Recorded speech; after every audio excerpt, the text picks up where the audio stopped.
बंद कमरे में एक लड़की अकेली बैठी थी। बाहर तेज हवा चल रही थी और पेड़ों की डालियां खिड़की से टकरा रही थी।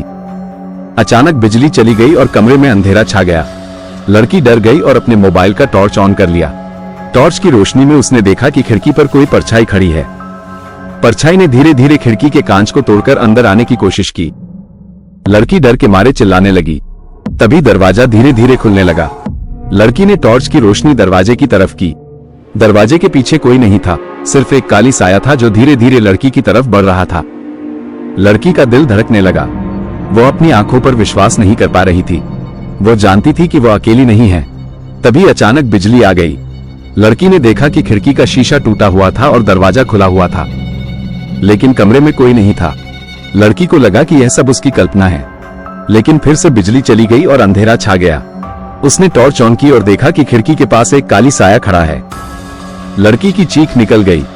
साया ने धीरे धीरे लड़की की तरफ बढ़ना शुरू किया। लड़की डर के मारे चिल्लाती रही, लेकिन कोई नहीं आया। अचानक साया ने लड़की को पकड़ लिया। लड़की ने जोर से छटपटाया, लेकिन साया ने उसे छोड़ने का नाम नहीं लिया। लड़की की आंखों के सामने अंधेरा छा गया।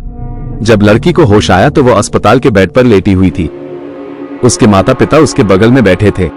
लड़की ने पूछा कि क्या हुआ था। उसके माता पिता ने बताया कि उसे बेहोश हालत में घर से लाया गया था। डॉक्टर ने बताया कि उसे तेज बुखार था और वो कुछ दिनों से ठीक हो जाएगी।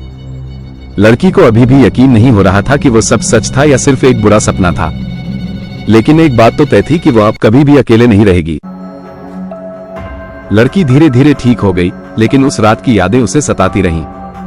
वो अकेले रहने से डरने लगी थी। एक दिन उसकी एक पुरानी दोस्त आई जो एक मनोवैज्ञानिक थी। दोस्त ने ध्यान से सुनी और समझाया कि वो जो हुआ वो शायद उसके मन की उथल पुथल का परिणाम था, जो उस रात तेज बुखार के कारण बढ़ गया था। दोस्त ने उसे योग और ध्यान करने की सलाह दी। धीरे धीरे लड़की ने इन चीजों को अपनाया और उसे अंदर की शांति मिलने लगी। वो अब अकेले रहने से नहीं डरती थी, बल्कि उसे अपने अंदर की शक्ति का एहसास होने लगा था। एक रात जब वो अकेली घर में थी, अचानक बिजली चली गई। पहले तो उसे डर लगा, लेकिन फिर उसने गहरी सांस ली और ध्यान करने लगी। अंधेरे में उसे एक आवाज सुनाई दी, डरो मत, तुम अकेली नहीं हो। लड़की ने आंखें खोली और देखा कि कमरे में कोई नहीं था, लेकिन उस आवाज ने उसे शांति दी। वो समझ गई थी कि वो अब सच में अकेली नहीं है। उसके अंदर एक ताकत है जो उसे हर डर से लड़ने में मदद करेगी।